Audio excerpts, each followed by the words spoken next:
Ang kwentong ito ay hango sa totoong buhay. Karanasan ito ni Damsoy. Taong 1965, Dipolog, Zamboanga del Norte.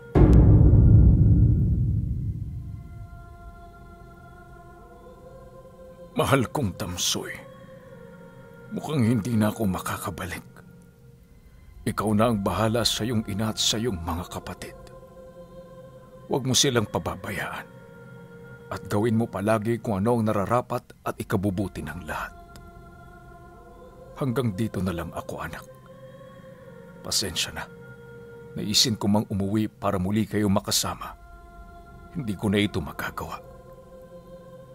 Nakakalungkot ang aking sinapit. Pero kahit sa yugtong ito, masaya ko dahil alam ko naligtas kayo. Mga huling katagang inilathala ng kanyang ama. Bago ito nawala, 4 na taon na ang nakakalipas. Ayon kay Damsoy, na nung matanggap niya ang telegrama, punit-punit na ito at halos hindi na niya mabasa. Wala ring nakasaad na petsa at lugar, kaya laking palaisipan para sa kanila kung tunay ba ito o gawa-gawa lang ng mga taong gusto silang saktan emosyonal. Gayunpaman, dahil sa hindi pagpaparamdam ng kanilang padre de pamilya, unti-unti na rin silang naniwala na totoo ang liham na kanilang natanggap. Dagdag pa niya na, sa mga sandaling yon, gustong-gusto niyang puntahan sa Samar ang kanyang ama, pero masyado silang malayo rito. At kung binabalak niya roong pumunta, kinakailangan niya ng malaki-laking pera. Kaya naman sa halip na magpumilit sa kanyang mga ibig, minabuti niyang manatili sa kanila kasama ang kanyang mga kapatid. 4 na taon niyang ipinagpa sa Diyos ang tadhana ng kanyang ama at paulit-ulit niyang hiniling na sana'y may makita siyang senyales na makapagpapatunay na ito ay buhay pa. Hindi naniniwala si Damsoy na patay na ang tatay niya dahil alam niya na napakarami na nitong karanasan pagdating sa paglalakbay sa iba't ibang lugar. Alam din niyang purong antingero ito, kaya hindi yun basta-bastang babagsak sa mga kalabang di hamak na mas mahina sa kanya. Dahil sa ganoong pag-asa, kung kaya't araw-araw siyang naghintay na ito ay makauwi sa bahay nila. Ang kaso lang yung araw na yon ay hindi na dumating. At makalipas lang ang ilang buwan pagpasok ng taong ito, may bumisita sa kanilang tao na malapit nilang kadugo. At yun ay walang iba, kundi ang nakababatang kapatid ng tatay niya. Galing pa yun ng Negros Pinuno, kaya nakakasiguro si Damsoy na meron itong importanteng pakay sa kanilang pamilya. Hindi yun basta-bastang babiyahe ng ganong kalayo kung simpleng kikitain lang sila nito. Pagpasok nito sa kanilang tahanan, dali-dali naman niya yung sinalubong. Bagaman matagal na silang hindi nakikita, hindi niya maipagkakailang ito ay naaalala niya. Pagharap nilang dalawa, agad naman siyang nagmano rito habang masayang nagwiwika ng, "Oh, tiyo, napabisita ho kayo. Tara ho, pasok po sa bahay namin." Nang marinig ito ng kanyang tiyuhin, tumangulang naman ito habang seryosong nakatitig. Pagpasok nilang dalawa sa bahay, agad nitong tinanong sa kanila kung nakauwi na ba ang kanyang ama. Dagdag pa nito na yon ang sinadya niya dahil may mahalagang pag-uusapan ang kanilang pamilya. Pagkarinig naman ni Damsoy sa sinabi nito, napasilay siya sa nanay niya, bakas sa muka ang takot at pag-aalala sa mga isasagot nila. Ilang minuto pa ang lumipas. Dito na ipinagtapat ng kanyang ina ang tungkol sa pagkawala nito 4 na taon na ang nakakaraan. At upang magkaroon yun ng basihan sa kanilang mga sinasabi, ipinakita nila rito ang liham na kanilang itinago. Nang mabasa naman yun ng tiyuhin niya, hindi nito maiwasang manlumo. Napaiyak din yun ng bahagya habang sinasariwa ang lahat ng magagandang alaala nila noong sila'y bata pa. Maya-maya pa, nang medyo matanggap na nito ang sinapit ng tatay niya, Dito na yon napabuntong hininga habang nag-iisip ng malalim. Magkakalahating oras din yung napatahimik hanggang sa dito na ito magdesisyong magsalita. Ayon sa tsuhin niya, posibleng nalagay lang sa panganib ang buhay ng kanyang ama. At kagaya niya, di rin ito basta-bastang nakumbinse na yon ay wala na. Mariing din itong inilahad na sa dami ng karunungang taglay ng tatay niya, malabong mamatay ito ng basta-basta. Dagdag pa nito na, hindi malabong nahuli ito o hindi naman kaya'y pinapahirapan ng mga nakahuli sa kanya. Nang marinig naman ito ni Damsoy, doon na siya nagkaroon ng pag-asa. Alam niya na posible ang sinasabi ng tsuhin niya, kaya hindi niya maiwasang magbolontaryo na sumama sa paghahanap dito. Ang kaso lang, nung marinig nito ang ibig niya, bigla itong tumawa habang sumasagot ng, Kung isasama kita, Damsoy, kakayanin mo ba sila? Malawak ang mundo, pamangkin. Marami ka pang hindi nalalaman. At sa edad mong 22 anyos, malabong isipin ko na meron ka ng ideya sa kung ano ang gusto mong pasukin. Ako na lang maghahanap sa tatay mo. At ang gawin mo, manatili ka rito sa bahay ninyo para matulungan ang nanay mo. Nagkakaintindihan ba tayo? Nang marinig ni Damsoy ang sinabi nito, bigla siyang natahimik. Sa tono ng pananalita, mukhang pilit siya nitong sinisindak. Alam din niyang seryoso ito sa mga sinasabi, kaya naman di na siya nagpumilit. Pero ang hindi alam ng kanyang tsuhin, di doon magtatapos ang kanyang kagustuhan na sumama rito. Kaya naman sa loob ng 3 araw na pananatili nito sa kanila, paulit-ulit niya itong kinulit kahit irritable na ito sa kanya. Minsan may mga pagkakataong inaambahan na siya nito ng sapak pero hindi siya natitinag. Ipinapakita niya rito ang kanyang tapang at ang kagustuhan niyang mahanap ang kanyang ama. Ngunit sa kabila ng lahat ng yon, hindi pa rin nagbago ang desisyon nito. Kaya ilang oras bago ito umalis, dito niya na ginawa ang mga bagay na alam niyang pagsisisihan niya sa bandang dulo. Kahit walang permiso nito, matapang siyang nagligpit ng kanyang mga gamit. At pagtungtong ng hapon, hinintay niya yon sa labas ng bahay kahit paulit-ulit na siyang pinapagalitan ng kanyang ina. May mga pagkakataon ngang dinadarag na siya nito papaloob ng bahay pero hindi siya nagpapasindak. Pilit niya roong ipinapaunawa kung bakit niya ito ginagawa at kung bakit yun mahalaga sa kanila. Habang nagkakagulo sila sa labas, bahagya naman silang natigilan nang makita nila ang tsuhin niyang naglalakad papalapit. Pagharap nito sa kanya, agad yung umupo sa kanyang kinaroroonan habang tahimik na nakatitig sa kanyang mga mata. Nung masipat niya ang ginawa nito, di naman niya yon inurungan. Tinitigan niya yon ng walang takot para maipakita na desidido rin siya sa ibig niyang mangyari. Nang mapagtanto naman yon ng tsuhin niya, unti-unti itong napangisi habang nagwiwika sa kanya ng, Talaga bang desperado ka na mahanap ang tatay mo? Papayagan kitang sumama, Noy, pero hindi ko mapapangako ang kaligtasan mo. Kung handa ka mamatay at kung nananawa ka na sa buhay mo, tumayo ka dyan at pasanin mo ang mga gamit mo. Pagkarinig niya sa sinabi nito, dali-dali niya yung ginawa. At nang makatayo na siya, inakbayan siya ng tsuhin niya at dito na sila naglakad papalayo na para bang walang nangyari. Dala ng pagkagulat, hindi na nakapagsalita ang nanay niya. Literal na hinayaan na lamang sila nito hanggang sa makalayo na sila ng baryo. Akala noon ni Damsoy, maghihintay sila sa pantala ng Dipolog, pero laking gulat na lamang niya nang nilagpasan nila ito. At sa halip na sumakay ng barko, pumunta sila sa isang masukal na lugar, malapit sa tabing dagat ilang metro ang layo mula sa sentro ng bayan. Napakadilim sa lugar na yon. Kaya naman ang pinagmasdan niya ang malawak na dagat, hindi niya maiwasang magtaka. Tiyo, anong gagawin natin dito? Akala ko ba tatawid tayo ng Negros? Bakit dito tayo naghihintay? Nagtatakang tanong niya sa tiyuhin niya. Nang marinig nito ang kanyang sinabi, hindi siya nito inimik. Imbis na makipagsagutan, nanatili lang itong nakaupo habang pinagmamasdan ang malawak na sakop ng dagat. Ilang minuto pa ang lumipas, nagsimula na silang maghapunan.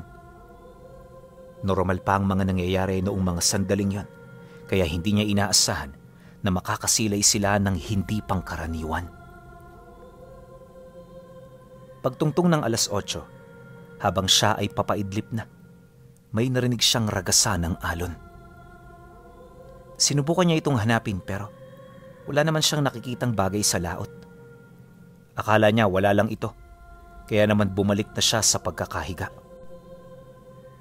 Pero di pa man siya nakakapikit, may nakita siyang anino ng barko na biglang dumaong sa dalampasigan kung saan sila nagpapahinga. Dala ng kuryosidad, dali-dali naman siyang tumayo para aninagin ito. Pagdungaw niya rito, bumungad sa kanya ang malaking barko na tila bang ilang dekada nang nagpapahinga sa ilalim ng dagat. Ang hindi niya lang mawari, paano pa ito nakabalik sa ibabaw? Pagbaling naman niya ng tingin sa itaas, bumungad sa kanya ang mga taong sakay nito. Wala naman siyang napansing kakaiba, kaya hindi siya nag-isip ng kung ano. Sa pagpapatuloy ng kanyang pagmamasid, bahagya naman siyang napasilay sa tiyuhin niya nang maramdaman niya ang kalabit nito. Kunin mo na ang mga gamit mo. Yan ang sasakyan natin. Bilis-bilisan mo. Kapag nakaapa ka na sa barkong yan, huwag mong papayagan na mawala ako sa mga mata mo. Diretso lang ang lakad at huwag kang tumingin sa kung kani-kanino. Paalala nito habang naghahanda ng gamit. Nang marinig niya ang sinabi nito, dali-dali naman niya yung sinunod. Ilang minuto pa ang lumipas, dito na sila nagsimulang maglakad patungo sa hagda ng barko.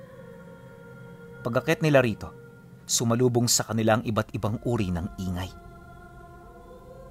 Ayon sa kanya, na sa mga sandaling yon hindi lang mga nagkakasiyahan ang narinig niya. Meron din doong nag-aaway, nagtatalo, at ang nagpatayo sa kanyang balahibo, yung mga boses ng taong parang nagdarasal na sa mga demonyo. Nung marinig niya ang mga ito, naunawaan niyang hindi normal ang barko na kanyang nasakyan. Kumbinsido rin siyang kokonti lang ang mga taong normal na nakasakay dito dahil lahat ng mga nakikita niya mukhang kakaiba kapag tinititigan niya ito ng mata sa mata. Maya-maya pa, dito na nila narating ang silid na kanilang tinutuluyan. Wala naman doong kakaiba, maliban sa amoy na parang hindi kayang tanggapin ng sikmura niya. Inreklamo niya ito sa kanyang tiyuhin pero wala itong nagawa para maalis ang amoy na yon. At ayon dito, normal na ito sa barko, kaya pagtiyagaan na lang niya ito hanggang sa marating nila ang lugar ng Samar. Dahil sa sinabi ng tiyuhin niya, hindi na siya nagreklamo. Wala na rin siyang sinabi na kahit na ano upang maging maayos ang kabuuang araw ng kanilang paglalakbay. Lumalim ang gabi. Dala ng matinding pagod, maaga pa siyang nakatulog. Pagsapit ng sumunod na araw, napakatahimik na ng barko. Maaliwalas na rin ang silid nila, kaya paggising niya dali-dali niyang hinanap ang tiyuhin niya. Paglabas niya ng silid, nadatnan niya ang barko na nakadungka sa isang isla. Medyo malilim din sa lugar na yon, gawa ng yung liwanag ng araw nasa kabila nitong bahagi.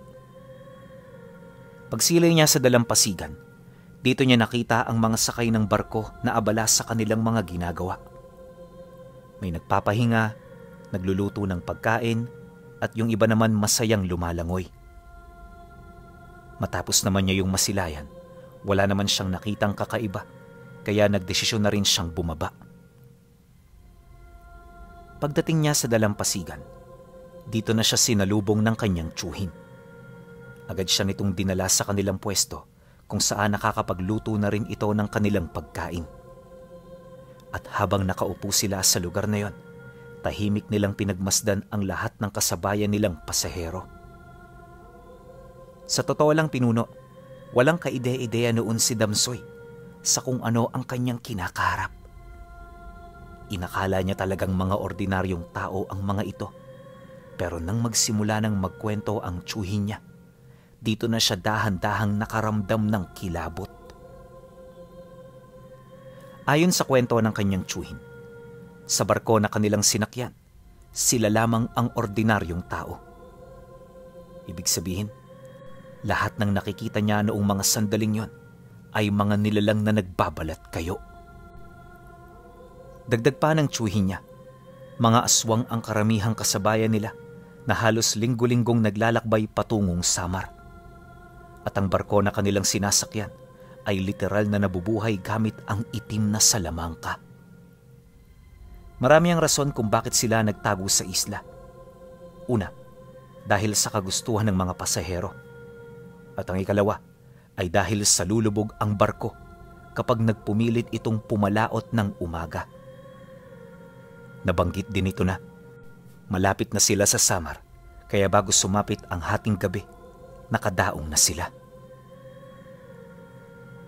Nang marinig niya ang sinabi nito, agad naman siyang napatanong ukol sa dahilan nito kung bakit doon sila sumakay. Dagdag pa niya na marami namang pwedeng masakyan, kaya hindi niya talaga maunawaan kung bakit ito ang pinili ng tiyuhin niya. Pagkarinig naman ito sa kanyang sinabi, agad naman yung sumagot sa kanya ng, "Dahil mga antingero tayo, Damsoy. At isa pa, sa lahat ng sasakyang sinabi mo, ito ang pinakamabilis.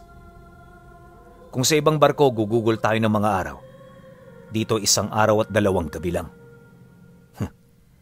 Sinasabi ko sa iyo, Noy, marami ka pang hindi nalalaman."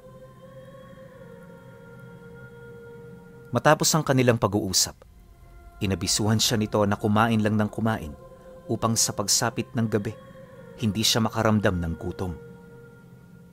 Mahirap magutom sa barko, Pinuno, dahil lahat ng pagkain doon, purong karne ng tao. Kaya naman kahit sobra-sobra na ang mga nakain niya, pinili niyang magtabi pa para sa pagsapit ng gabi. Ilang oras pa ang lumipas, sumapit na ang hapon. Paglubog ng araw, isa-isa namang sumakay ang mga pasahero, hudyat na malapit nang umalis ang barko. Sila naman noon ang tiyuhin niya, pasimple na ring tumungo sa kanilang silid para magpahinga. Ngunit sa kasagsagan ng kasarapan ng tulog, bigla siyang nagising dahil sa malakas na ingay. Pagsilay niya sa tiyuhin niya, nakita niya itong tulog na tapos humihilik pa. Kaya imbis na gisingin niya ito upang meron siyang kasama, pinili niyang hayaan na lamang ito. Paglabas niya ng silid, dito niya nakita ang mga nilalang na nagsisikumpulan sa 2 palapag ng barko. Mula sa lugar na yon, abot tanaw nila ang isang maliit na plaza kung saan merong nangyayaring pagtatanghal. Pagbaling niya ng tingin dito, doon niya nakita ang 2 nilalang na merong kinakatay na baboy. Ang kaso habang tumatagal ang kanyang pagtitig dito, napapansin niya na parang nag-iiba ng anyo ang mga baboy na yon. At sa isang kisap mata, parang naging kawangis na yon ng tao. Dala ng pagkagulat ni Damsoy, nagmamadali siyang tumalikod para bumalik sa kanilang silid. Pero nang akmang aalis na siya, sinalubong siya ng 2 lalaki na may itim na mga mata. Kapansin-pansin din ng mga dilaw nitong ngipin na walang sawang nakangisi habang nakatitig, senyales na may masama itong binabalak. Nang masipat naman ito ni Damsoy, agad niya yung hinawi para makadaan, pero di siya nito pinahintulutan. "Ano ba ang problema ninyo? Padaanin niyo nga ako!" Galit na wika niya sa nilalang. Yun nga lang, nang marinig nito ang kanyang sinabi, mas lalo pa siya nitong tinulak at pinagmatigasan. May mga pagkakataon ding sinusubukan siya nitong ihulog sa unang palapag pero hindi nila ito magawa-gawa dahil sa higpit ng kanyang pagkakakapit. Maya-maya pa, nang mapuno na sa kanya ang dalawa, dito na nito ipinakita ang malalapad nitong bunganga. Paulit-ulit siya nitong sinusubukang sakmalin hanggang sa bigla na lamang may sumapak sa mga ito. Pagtilapo ng dalawang nilalang, dito niya nakita ang tiyuhin niya na siyang sumuntok sa dalawa. Pagbaling niya ng tingin sa kamao nito, may nakita siyang rosaryo na umuusok. Dahan-dahan na ring nawawala ang dugo ng dalawang aswang sa kamay nito hanggang sa tuluyan na itong naglaho.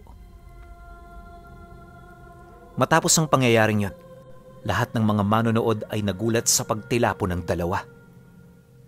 Maraming kadugo nito ang nagalit pero nang masipat nito ang tiyuhin niya, pilit yung kumalma.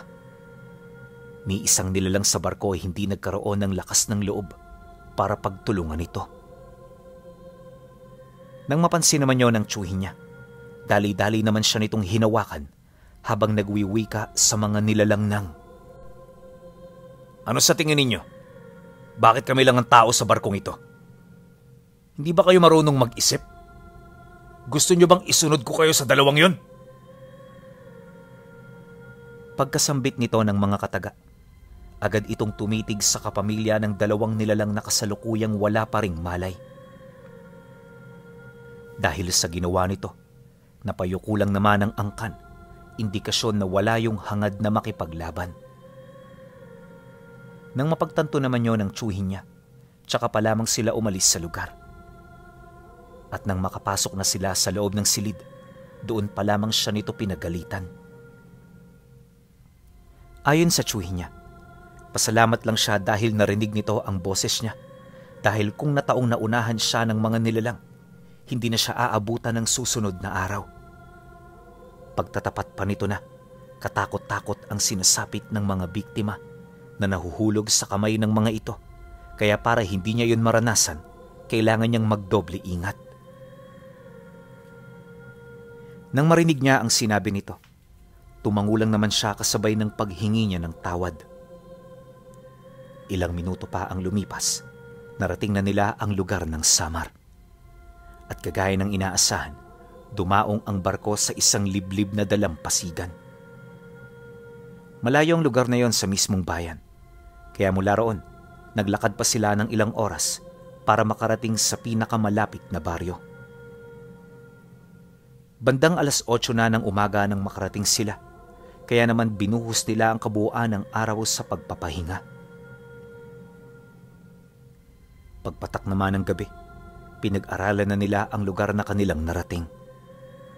Tinanong nila ang lahat ng nakakaintindi ng dialekto nila upang magkaroon sila ng ideya kung saan na sila paparoon. Matapos nila itong gawin, nakakuha sila ng kakarampot na detalye ukol sa mga lugar na maaari nilang puntahan. Ayon kay Damsoy, napakahirap ng kanilang sitwasyon dahil sa masyadong malawak ang Samar. Idagdag mo pa rito ang kasalatan nila sa impormasyon sa puntong hindi na nila mawari kung saan sila magsisimula. Mabuti na lang talaga, tuso at napakatalino ng tiyuhin niya. Marahil inaasahan na nitong mahihirapan sila sa paghahanap, kaya nagdala ito ng damit ng kanyang kapatid na pwede niyang mapagkunan ng sarili nitong amoy. Yun ang ginamit niya upang matunto ng asong minanipula nila ang eksaktong kinaroroonan ng tatay niya. Bale, mag-iisang linggo rin silang naglakad hanggang sa marating nila ang baryo na kokonting tao lamang ang nakatira. Pagpasok nila rito, agad niyang napansin ang kakaibang wangis ng mga taong nakatira roon. Bagaman taong paningin niya rito, masama ang kanyang kutob na maaaring hindi ito totoo. Bukod kasi sa nakaranas na siya ng kababalaghan, nailahad na rin ng tiyuhin niya ang tungkol sa pagbabalat kayo ng mga nilalang.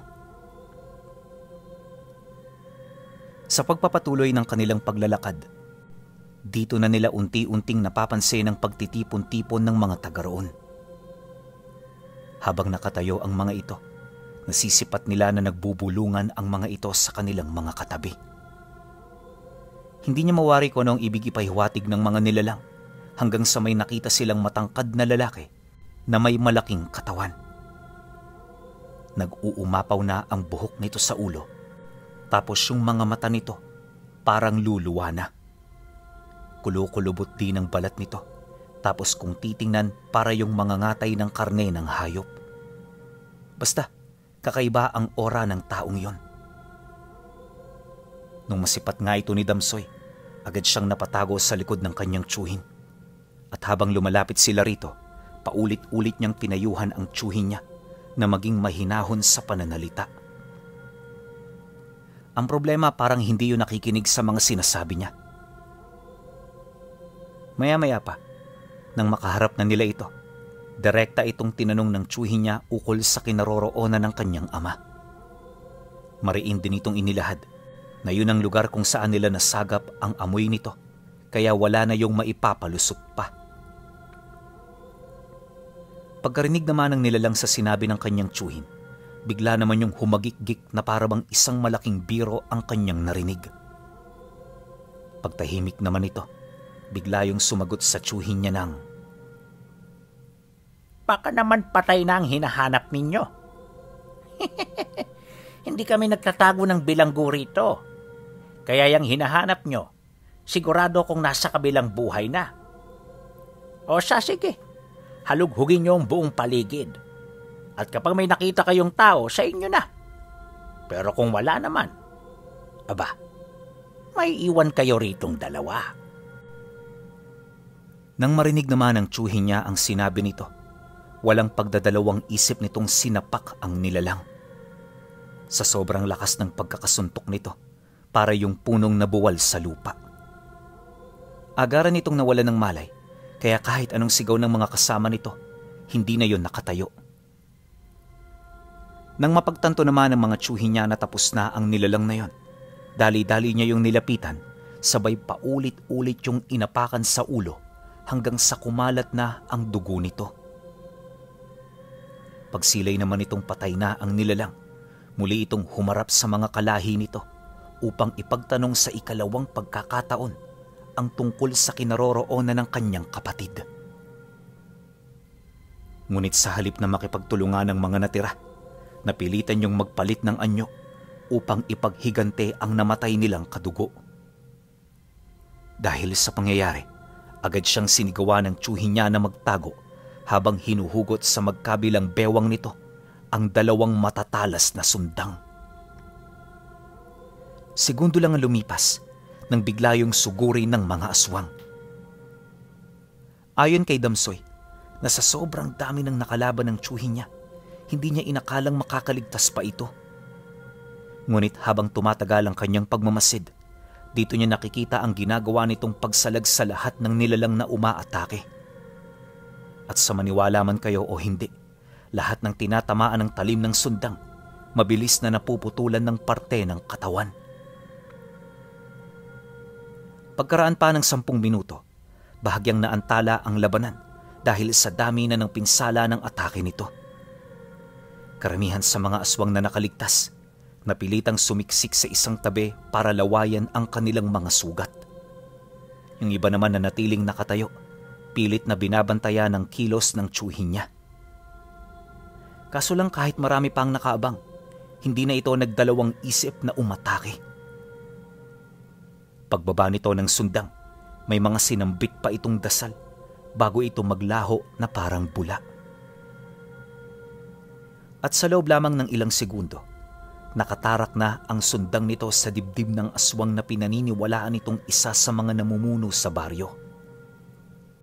Pagkalawit nito ng sundang, agad namang nagkalat sa paligid ang nahati nitong katawan. Matapos nun, sinunod na nito ang iba pa hanggang sa magsipulasa na ang mga aswang na nasindak sa abilidad nito. Paglayo naman ng mga nilalang, mabilis na ibinato ng tiyuhin niya ang mga sundang nito kasabay ng pagkontrol niya rito gamit lamang ang mga buhay na salita. Matapos niya yung gawin, nakita na lamang ni Damsoy ang pagbulusok ng mga aswang na pilit nagtago sa madilim na kalangitan. Pagtahimik ng buong paligid, dali-dali na rin itong tinapos ang mga naiwan. Nagtira lang yun doon ng isa upang meron silang mapagtanungan. Pero nang makuha na rin ito ang kanilang pakay, agad din naman niya yung pinugutan ng ulo.